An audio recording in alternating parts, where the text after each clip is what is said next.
બનાસકાંઠાના સાંસદ જ્ઞાનીબેન ઠાકોરનું લાખણીમાં ભવ્ય સ્વાગત કરવામાં આવ્યું।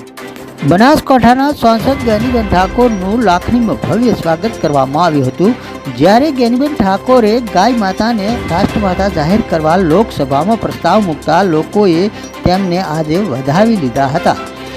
જ્યારે લોકસભાની ચૂંટણી દરમિયાન જ્ઞાનીબેન ઠાકોરે ગાય માતાને રાષ્ટ્રમાતા જાહેર કરવા માટે લોકસભા સુધી અવાજ ઉઠાવવા માટેનું જનતાને વચન આપ્યું હતું, જે વચન તેમને પૂરું કર્યું છે।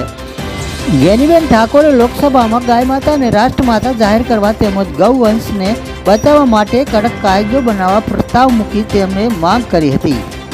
ત્યારે જ્ઞાનીબેન ઠાકોરે ગાય માતા માટે ઉઠાવેલા આવાજ બાબતે લોકોમાં તેમની લોકપ્રિયતા વધી ગઈ છે।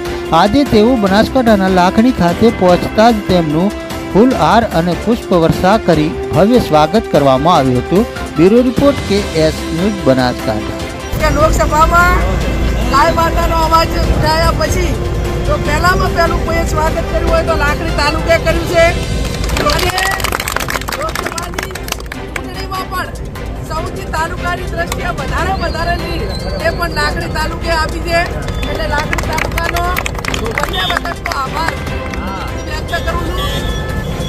બજરંગબલી હનુમાન દાદા ભગવાન કૃષ્ણ કનૈયાને પ્રાર્થના કરું છું કે તમારા બધાની એક સનાતન ધર્મની બધાની જ માગણી હતી કે બેન ગૌ માતાને રાષ્ટ્રીય માતાનો દરજ્જો મળે અને આપણે એને આસ્થાથી માનીએ છીએ ત્યારે એની એના ઉપરનો પ્રતિબંધ આવે, આ કાયદો લોકસભામાં આવે એવું કાંઈ થાય એવું લોકસભામાં અવાજ ઉઠે